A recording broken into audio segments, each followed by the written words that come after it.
Lewis Hart for the Ring Magazine. Delighted to be joined with the Ring Magazine Cruiserweight champion Jai Opetaia here in Sydney, Australia. Usually I've seen you in Riyadh, in London. Now I'm obviously in Australia, in your own country. Jai, it's good to see you. How's things, mate? Things are good, man. Yeah, it's good to see you down these neck of the woods, bro. Welcome to my house. It's good. Absolutely, I'm enjoying it here. And obviously, won't be too long since we'll be back here again. Obviously, yourself fighting May 13th, Claudio Squeo. Returning to the ring back in Australia after obviously being there in January. Yeah, excited to be back in and fighting, I guess, on the Gold Coast. Of course, you know it's always good to be fighting back home. You know, bringing these big world title fights back to Australia. It's exciting. You know, I'm excited for the whole night. Back to the drawing board, bro. Back to the gym. Back in the trenches.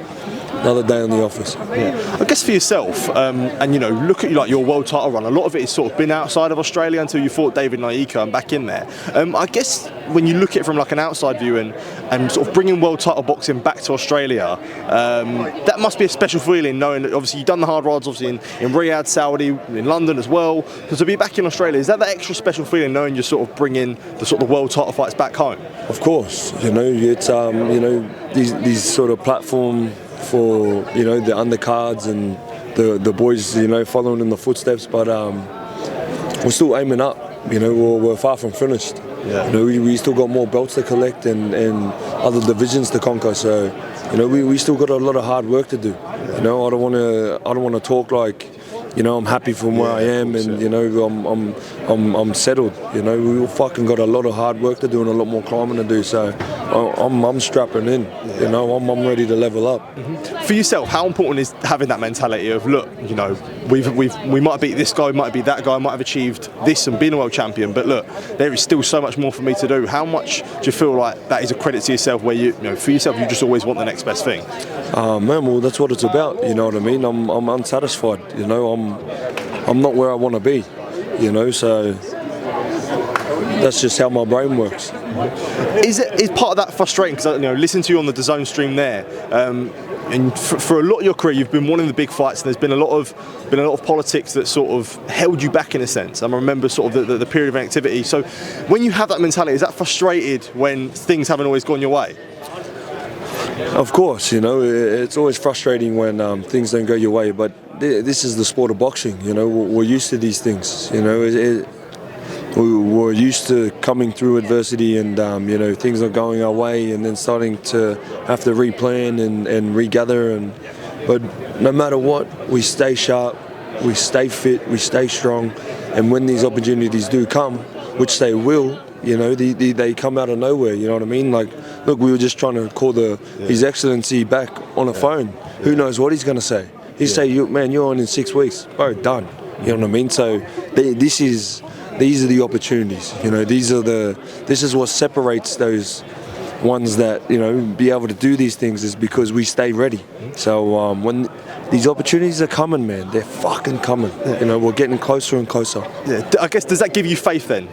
Knowing, as you say, when you have the backing of His Excellency as well, and he has the faith, knowing, and you know, your team backing Eddie, Mick, etc., knowing that you know, you can't be denied for too long. Nah, not at all, man. It's not that I'm denied, you know what I mean? Like, I am in a certain sense of they won't fight me, but everyone knows, bro. You know, people aren't silly, man. They know. You know, I feel like I'm a different kettle to fish to these guys, you know, and I want to prove it. Just give me the chance, you know, so I'm ready. I'm always ready. Let's fucking give me the phone call, send the contract. I don't care, man. I'll take a pay cut. I'll do these things to make these fights get over the line, you know what I mean? These boys, they're chasing other things than me, you know what I mean? I just want to become undisputed and then move up, you know, so... Yeah. With that mentality, how much of an edge do you think that gives you over opponents? Because there is very rare people that think the way that you think. I don't know, man. I'm not worried about the way they think. You know, I'm just worried about my own journey, my own goal, and I'm doing everything I can to get it done as soon as possible. You know, it's taken a long time. We're going around in circles. I kept getting told, you know, after this fight, you're getting, you know, after this fight. When?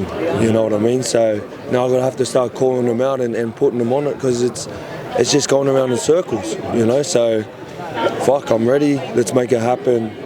let's make these unification fights, man. As you say, mention the unification fight there. That being Zurdo Ramirez is the name on everyone's lips. He obviously holds 2 belts in the division. You hold the IBF and Ring Magazine.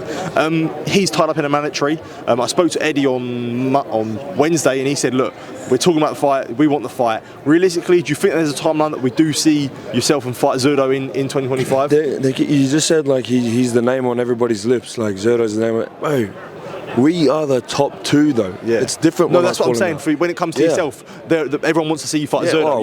Exactly, that's what I meant. Sorry, that's what I meant. No, that's what makes sense. Yeah. Any other fight in this division doesn't make sense to me. Yeah. You know what I mean? He's the top other cruiserweight. It's me and him. We're the top 2 cruiserweights. Let's fucking fight. Yeah. Let's get it done. Let's give the fucking people what they want to see, and let's see who's the best. Come find out. Yeah, and as you say there, when you want to see the best fight and the best, I guess the reason is obviously Zurdo does have a mandatory to deal with. Is that frustrating knowing that, as you say, that stuff is out your hands in a sense? There's other ways around it, you know, and the mandatory's only just popped up. There's other ways that we could have fought before this, you know, so we can make that fight happen very easily. You know, all they got to do is get in contact. We've reached out. I'm fucking here calling him out. So soon, it'll come soon. Yeah. Another couple names I did want to ask you about of potential fights. I know light heavyweights, but obviously Dmitry Bivol beat Hart in a rematch. And his future is sort of still uncertain. I guess how would you entertain the idea of Bivol coming up and potentially facing yourself? Of course, you know, respectfully, I actually have a lot of respect for Bivol. I would love to fight him. Yeah. You know, I'd love to share the ring with him. I think he's a great fighter. And I would love to share the ring with a great fighter. You know, we're not chasing easy fights. We're chasing great fights. You know, and I feel like that is a great fight. But at the end of the day, my vision is locked on the belts. Yeah. I'm chasing unification fights. Yeah. Anyone that comes in between that, I've got to take him out.